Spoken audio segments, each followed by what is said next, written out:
All right. Well, thank you for being here. I'm not sure what screen is up. Hopefully, you can see a couple of things. The most important thing is that you can see the screen, and it's probably not in the direction that I'm pointing, but hopefully, you can see the screen because the presentation will be kind of broadcast on the screen. The important information will be on the screen. There might be a little window where you see me. That's not so important. Uh, I'll be here, but just it's really mainly there so you won't think you're talking to a robot. But you should have some kind of dashboard, and in that dashboard there is a place to type questions. And right now those questions are filled up with people letting us know where they're from, and we got people from all over the country listening in or watching or viewing, and we'll have people watching after the fact from places that we're not even sure of. Hello, Shayna. Some of you I know, and that's always cool to see people that talked to in the past or seen at a class. That's always fun. Um, so go ahead and put those things down. Got a question? Put it in the question window. There are also some handouts today that I want to direct your attention to. There should be a handout window as well. There are two particularly an audit template and an inspection template because that's what we're going to be talking about today. We're going to be talking about audits and inspections, but really we're going to dive into something that I don't talk about very often. Um, when I do training, I try to my goal as a trainer, an evidence management instructor, is for people that come to our class to be able to solve their own problems. I try not to push outside help or outside intervention because really my goal is for you to be able to do it yourself. But we're going to have a little bit of a wrinkle there today, and I think I'm burying the lead. So let's go ahead and start advancing. Want to just point your attention to, especially if you're new, our evidence management community forum. That's a Facebook private forum for evidence managers and evidence custodians. There are over 1,000 people on that particular site. So use that and hopefully you can use that to your advantage. Build a little bit of community, and if you've got questions, if you got something that you've never dealt with before, that's a great place to just throw that out there and see if anybody else has ever been in the same boat that you have been in or that you are in. I got a cough, and that might happen again, but I realize that that's it's poor form, but I just got a cough. So check that out. Join. We would love to have you there. I will be honest. I don't do as good a job at checking that form as I should.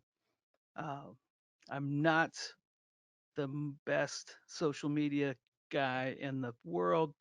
I do use Facebook, but I have to admit it's usually for Facebook Marketplace. But that doesn't mean it's not a valuable resource for you. And it doesn't mean that I shouldn't grow up in that area just a little bit. So, also like to point your attention to Tracker Products. They're an evidence management software company, and they have kept the lights on for us for a long time. They've got a great product for managing your evidence. I would encourage you to visit their website at trackerproducts.com.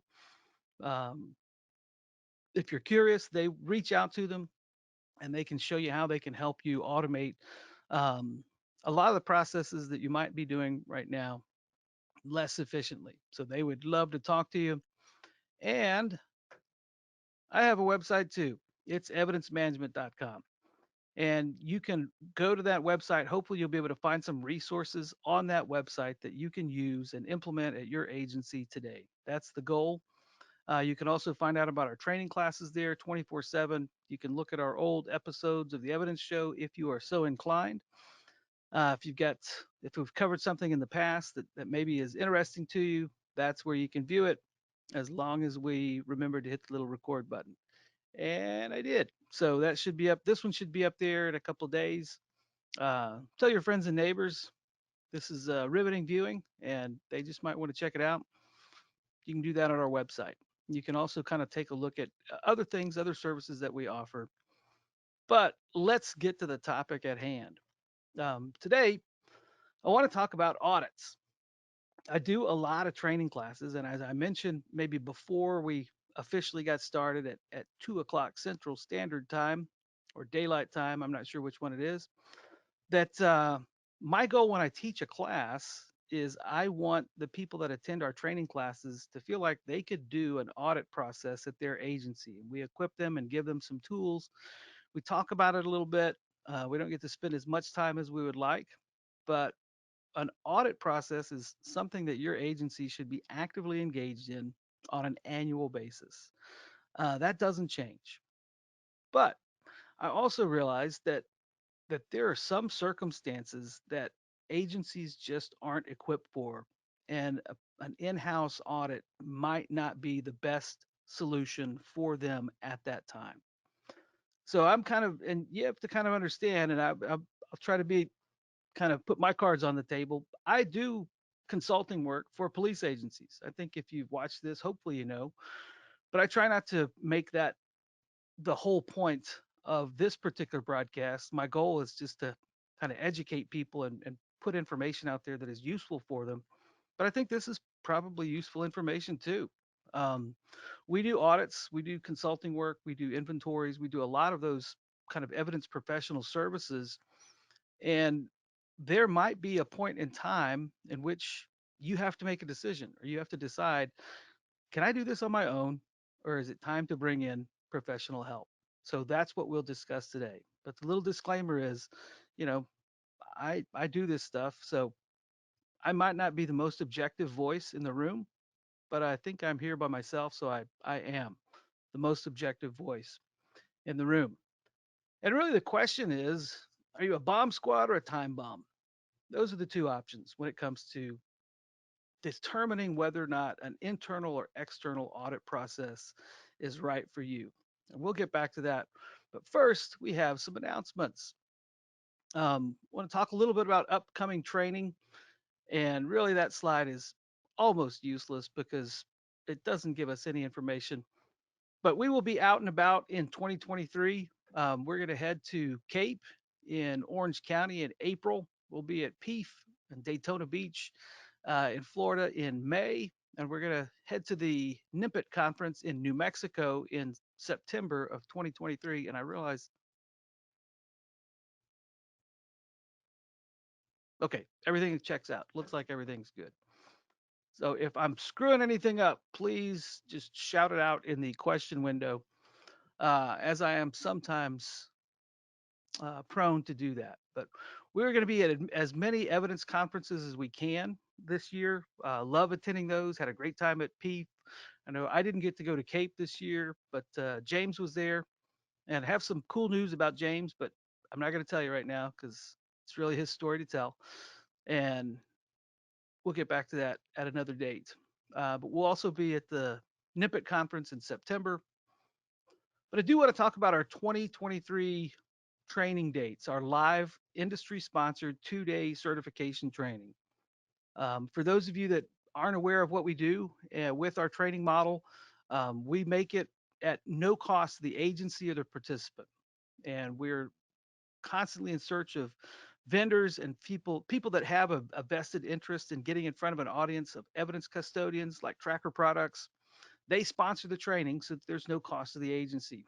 We realized a few years ago, it is tough. You're really sledding uphill when it comes to doing a training class and having agencies or participants pay for it. I mean, evidence units tend to be somewhat under resourced when it comes to training. So why not provide the training at no cost? And we had a ball doing that last year. We're going to continue it this year. But as it happens, it's difficult to get the logistics worked out and schedule training. So we've got 3 confirmed dates where we'll be in 2023. We'll be in Palm Springs, California on January 30th, 31st, and February 1st. Then we'll swing over to the middle of the country in Fort Wayne, Indiana, March 22nd and 23rd. And on May 10th and 11th, we'll be in Kansas City, Missouri.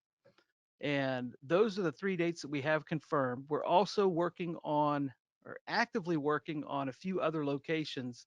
We just don't have things finalized yet as far as dates and places and all those fun things.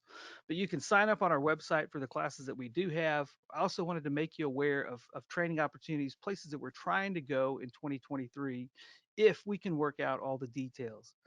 Definitely want to be in the Colorado area.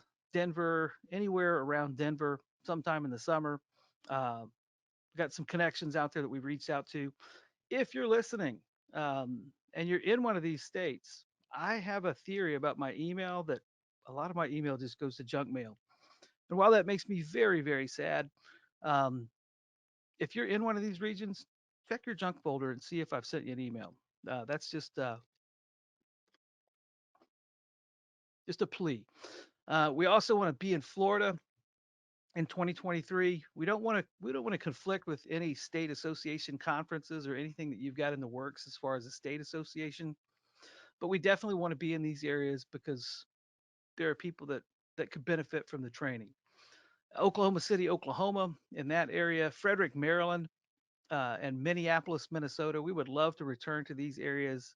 We might have things in the works in certain parts of the country already, but if you're in one of these areas and you want to host a class or talk to somebody, holler at us because we will either be coming your way or you can help us out.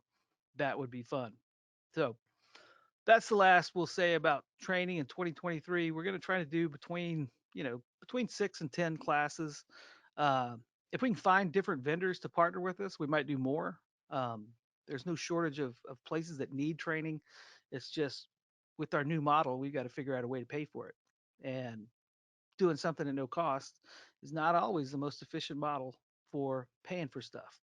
So maybe you did better at math than I did, but we think this is going to be successful. It certainly reaches a lot of people, and I think it helps. So we're going to keep pushing until we're proven otherwise. So the question, I get this a lot. Should we be doing our own audits, or do we need someone from the outside to come in and do them? And when someone is asking me that question, as a guy that comes in from the outside and does audits, it's a little bit self-serving, I think, to say, yeah, you need somebody from the outside. So, really, the answer I give them is usually not the most direct. The answer is usually yes, but, or, well, no, not really, but, I mean, because the question itself is not really targeting the answer that we need to target. The better question might be, are you the bomb squad or are you the time bomb? That is the question that we really need to answer when we're looking at an audit. So, the first thing I want to do is just run down an internal audit process and when those make sense and what they're intended to accomplish and what do you really have set up as an agency in order to pull that process off. When I'm talking about an internal audit process, this is something that you and your staff or your agency pulls off on your own. We have in our standards and best practices, I think everyone does that has a, a body of work that would be defined as a best practice or standard. Everyone is going to recommend an annual audit, but an annual audit is a very specific thing. It is a routine accountability mechanism. It is part of the DNA of your agency. And the goal of that routine audit is to determine compliance. Really, the end state, the result of that thing is to determine your compliance with your own policies and procedures, with the laws of your state or jurisdiction, and then your compliance with best practices and standards. So these are the purposes of an internal audit. There are a few secondary purposes and values of this process as well. One, you use it as a moment in time to measure and analyze your progress and your workload and your workflow and to determine whether things are working well for you or not as an agency. It is a great time to identify problems and figure out a path for resolving problems. So that's the purpose of an internal audit. We definitely recommend that you engage in that practice on an annual basis. Um, that's something that doesn't need outside intervention. You don't need to pay somebody to come in from the outside and perform this process for you every year. Now, I would love to do that, but I don't have the bandwidth to do it. And it wouldn't make sense. It wouldn't be a good expenditure of your resources to have someone like me come in because really, this is something you should be doing on your own. But that being said, kind of got to look at what do you have to have in order to determine whether or not you're the bomb squad or a time bomb. There are some prerequisites. One of the prerequisites is you got to have a staff that's trained. And I don't mean trained in performing an audit, I mean trained in terms of knowing evidence management practices and standards and the principles of evidence management, the rules of the road. You have to have a staff that understands the environment that they're in. The more highly evolved your staff is in their understanding of evidence management practices and concepts, the better off you are. Without that kind of staff internal knowledge, it's really difficult to assess the environment for compliance. In fact, I would say it's virtually impossible.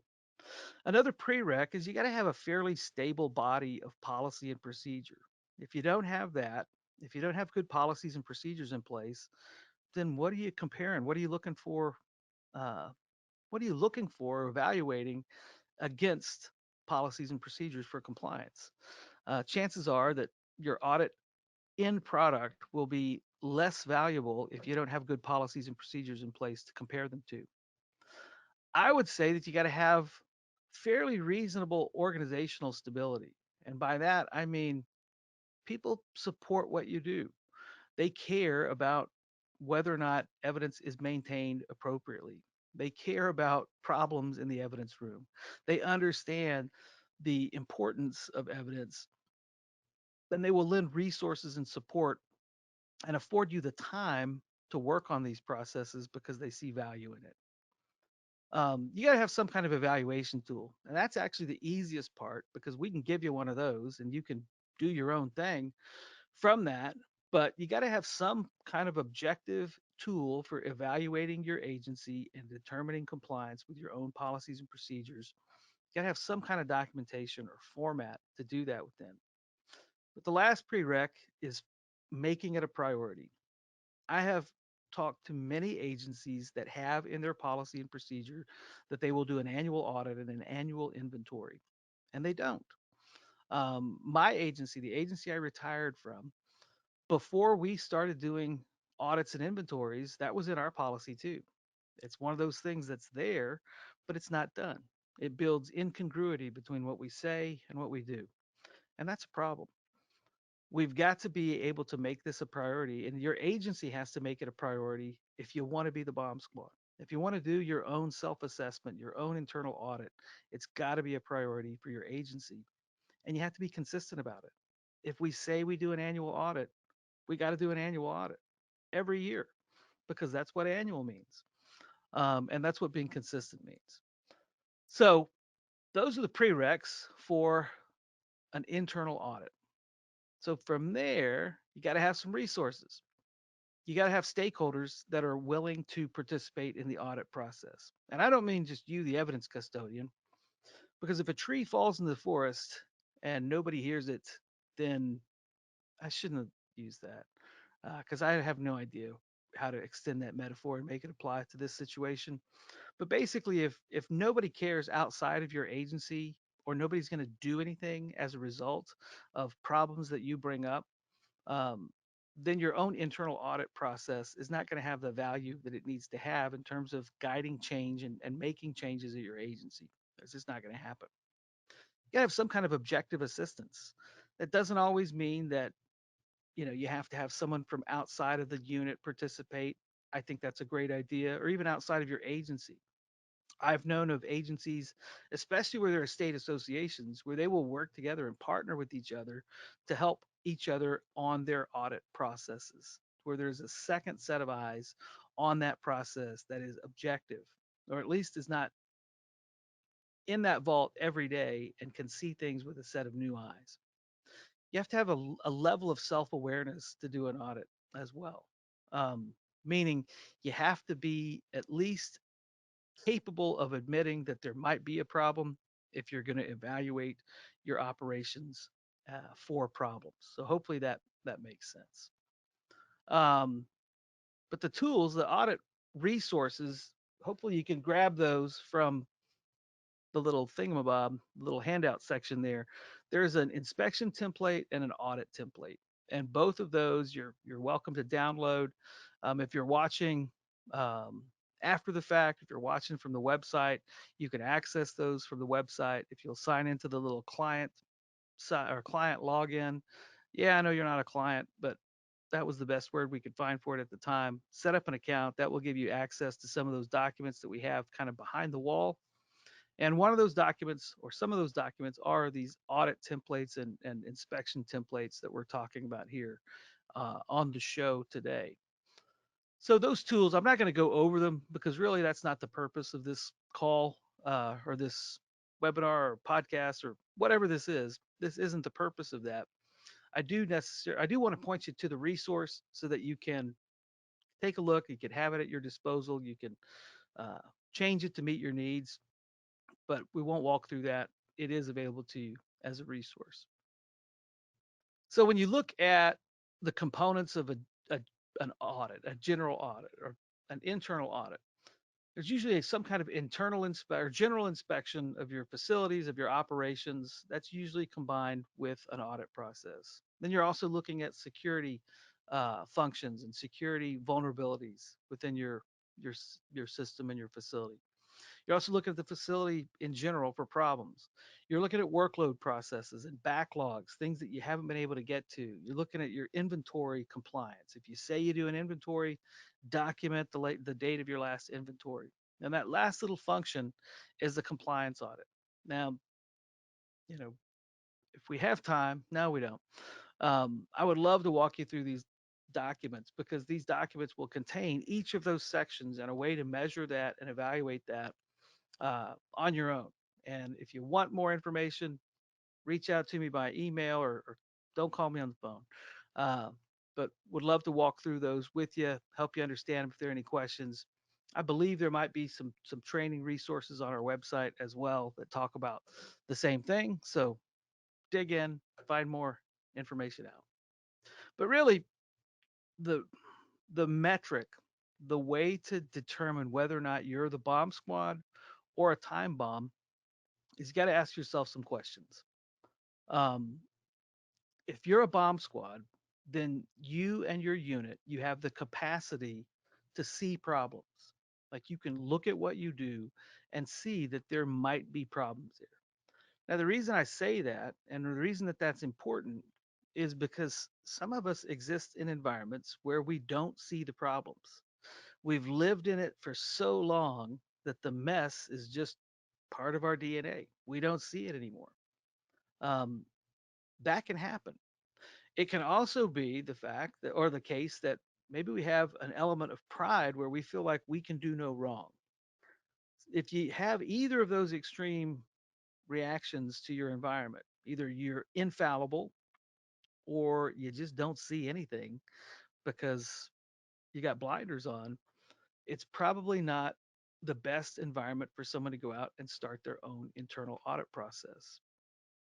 It is also probably, if you're afraid of looking bad, if you're afraid of things about your operation becoming public knowledge or knowledge up the chain of command, if you're afraid of looking bad, you're probably not suited to do an internal audit. This isn't about looking good or looking bad. This is about taking an objective look at your operations and determining whether or not you're in compliance or out of compliance. And if you're out of compliance, how we bring ourselves back into compliance. And if we're in compliance, nobody really celebrates. That's the way things ought to be. It's also important that if you're going to do an internal audit process on your own, that this can't be something that's just about checking boxes. If you don't actually want to know the results of the audit, if you don't want to actually use those results and that information to make change and to drive change at your organization, if you're just doing it mechanically because you said you had to do it, then you're probably not in the best shape to perform an audit because you're going to overlook things. That's just human nature. An audit helps you improve processes, and an audit compels action, it produces action. So if your audit process has been clipping along for years and it's never helped you improve anything and it's never produced any action, it's just checkbox, oh, we're awesome, everything is awesome. then that audit process probably doesn't have much value for you. So that might be a little preachy, but we can go back and talk more about that. And if you have any questions about the internal audit process, go ahead and write those in the little question window as we go. I'll keep checking to see if there are any. So that's how you determine whether or not you're the bomb squad. Some of us, however, might be aware that we're not the bomb squad, but we might not also be aware that we are the actual time bomb. We can be one or the other. We can be neither. But if you are the time bomb, here's a few ways that you can assess whether or not you need outside help. First, you got to determine who, and then the when and why. So you got to evaluate your own assets as a team. You've got to also evaluate the assets of your environment. Are the tools in place to start this process, or are they not? Are we at a point where we need some professional help? And really, that's the easiest way to define it is when you feel like it's time to call because you can't fix it on your own. Um, it's time to call somebody. It's time to get help, and that's really probably the easiest benchmark to use. But I've got some other things, other considerations too that you might pay attention to as far as determining whether or not you're the time bomb.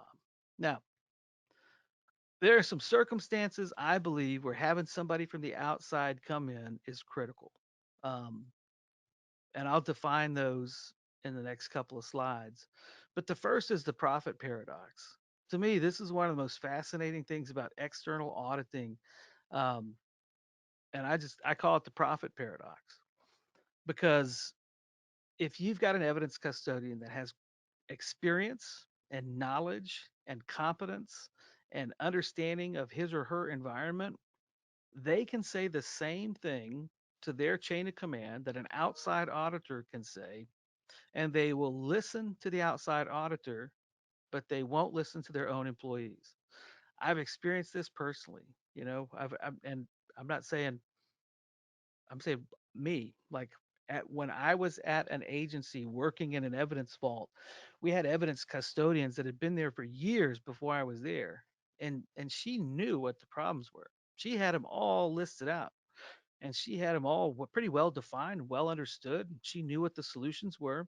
And she'd shared that list over and over and over again with each new kind of supervisory change. And they just did nothing. Uh, so I came on and I listened to her and we started to change things. And then we started asking for money and we came up with a plan.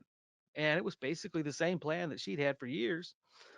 So we floated up our chain and they thought, maybe not. They brought an outside auditor in.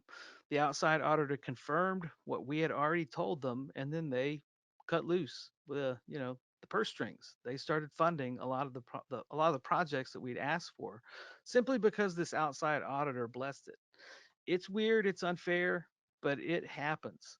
Uh, Law enforcement agencies, large organizations tend to be more responsive when someone from the outside comes in than listen to their own employees. Is it sad? Yes, but it's true and it happens. And I just hit my microphone a bunch. That's probably pretty distracting. So another time when outside assistance is critical. Now there are times when it's helpful and there's times when it's critical, but when you have catastrophic system failures, when everything is broken, the way you store evidence, the way you dispose of evidence, everything is broken. Your security is catastrophically failed, or you have a legit, straight up catastrophe, a natural disaster, a flood, a mold outbreak. There are lots of different types of catastrophic failures. Some of them are as a result of catastrophes. Some of them are as a result of self created catastrophic systems and failures. Those are times when it's great to have someone from the outside come in because when you're in the middle of catastrophe, it is very difficult to think outside of that storm. Whether that storm is literal or figurative, it's very difficult to see outside of that, and that's when outside assistance can be critical. If you have a sudden exodus of experience, like your whole staff, everybody just leaves. This is kind of the Fiji thing, where if we win the Powerball, and I don't know if anybody won or not, I should have paid more attention. Again, if I'm going to use current examples, I should be aware of current events. But you win the big Powerball, everybody in the office leaves. Nobody comes back, and they shouldn't. If you win the Powerball and you've got millions of dollars, you should leave without telling anyone. But when that happens, somebody's got to come in and fill the gaps. Somebody's got to come in and help right the ship and establish order again. A lot of times, the only real place for that, or the only real method for accomplishing that, is to bring somebody in from the outside that can help you establish a plan. Um, Outside assistance is really critical when you have breaches of integrity, when evidence is stolen, when evidence is obscured, when evidence is lost. Um, that's a great time to bring somebody in. When there is a loss of confidence in the competence of your evidence unit, when you lose evidence, when things go missing for a long time, or when it takes months and months and months to find pieces of evidence, people lose confidence in that unit's ability to adequately care for evidence. So those are times when outside assistance can be critical. A couple of others are when you're swamped and then you start to drown. If you're working in a vault or a unit where you're already over saturated with stuff to do, and then the water just keeps pouring in on top of you, that's probably a time when you need some outside assistance, somebody to come in and intervene on your behalf and start righting the ship. Um, for agencies that have historically neglected their evidence operations, that's probably another time when you want someone from the outside coming in. I was doing a training class in the South and had some great folks in that class, and they were basically dropped right into the middle of decades of neglect. Um, it's really difficult to be dropped brand new into that environment and then have any expectation that you're going to fix it on your own. Uh, it's not fair to expect success in that. Um, a lot of times you need somebody with some perspective and with some knowledge to come in and help right the ship. And last, where it's critical, is for toxic evidence cultures. When you've got an agency culture that just really mismanages evidence on a wide scale or on a large scale, it's probably critical that you bring somebody outside to help. So, when is it helpful?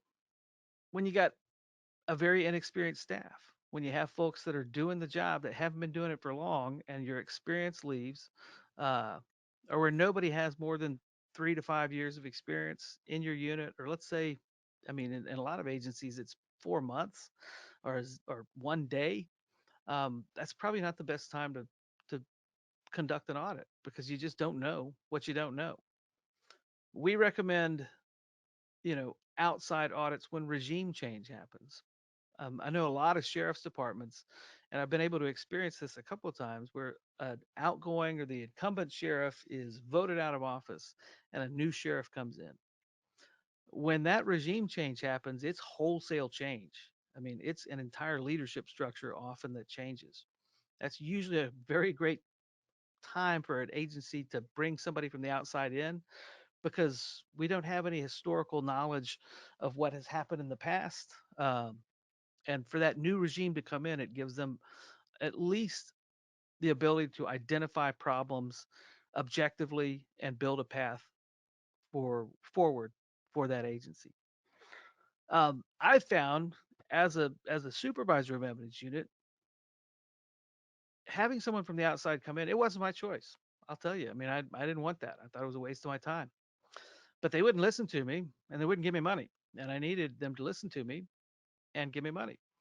And when the outside auditor came in and had that profit paradox going on, it, it pretty much absolutely justified for our municipality the capital expenditures that we were asking for, the technology expenditures that we were asking for, and even staffing that we were asking for. We're asking for a lot.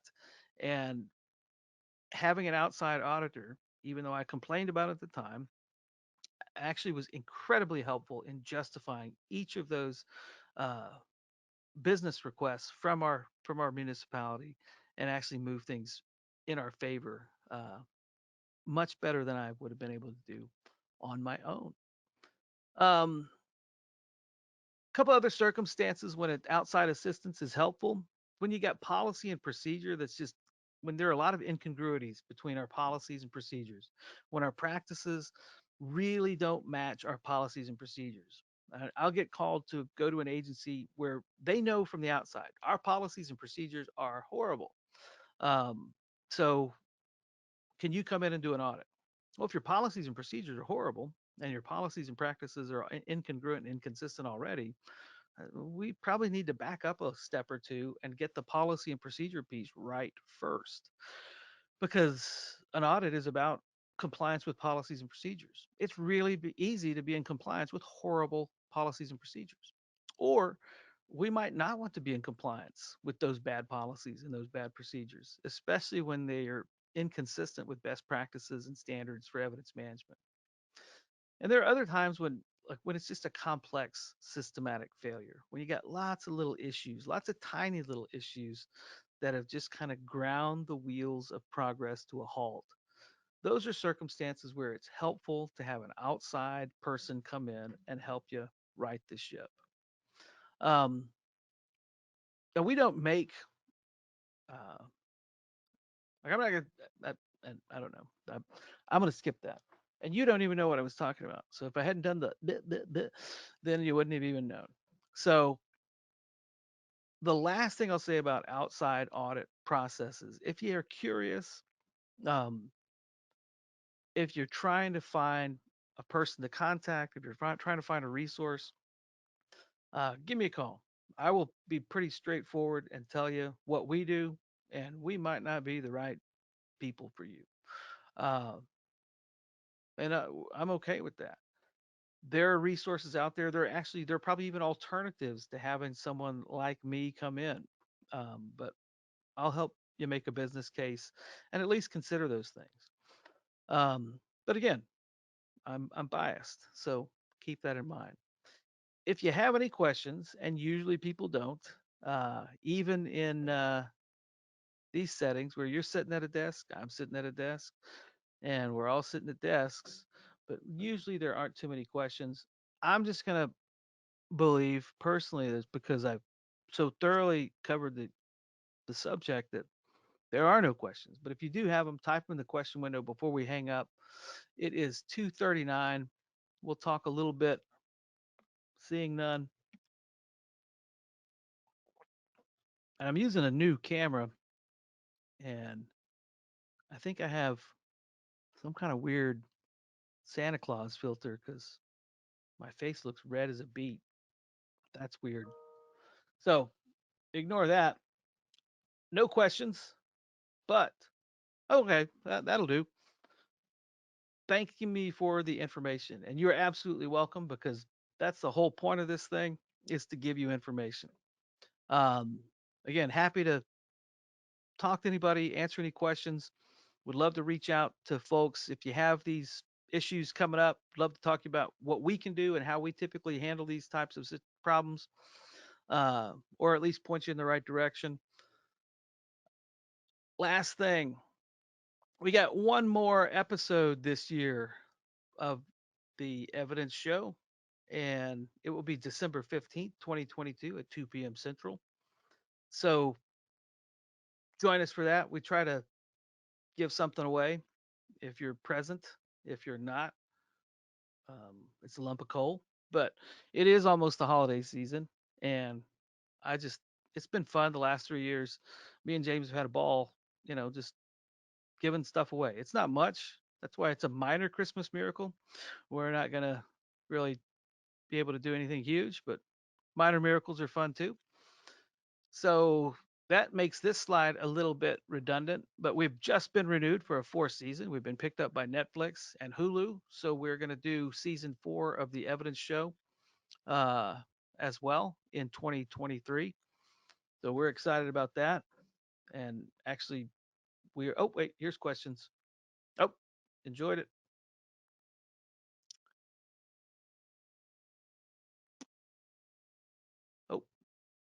Oh yeah, that is a little confusing. There is a third document on there. Thanks, Frank. It's always good to talk to you. Thanks for the comments. In fact, this might be right up your alley. But the take back thing, that was just a document. It was from a past show. Um, Download it if you want to. It's on our website. It's just a blog. It's really more of a rant about my personal disdain and hatred for drug take back programs. So that's really all that is. Thanks for watching. Thanks for paying attention. Would love to talk to you. Uh, if you have questions or issues, be a great time, some other time to do it. I'm going to hang up and take these headphones off. So y'all have a great day. And I got to find that button. This is always awkward. I think that's it.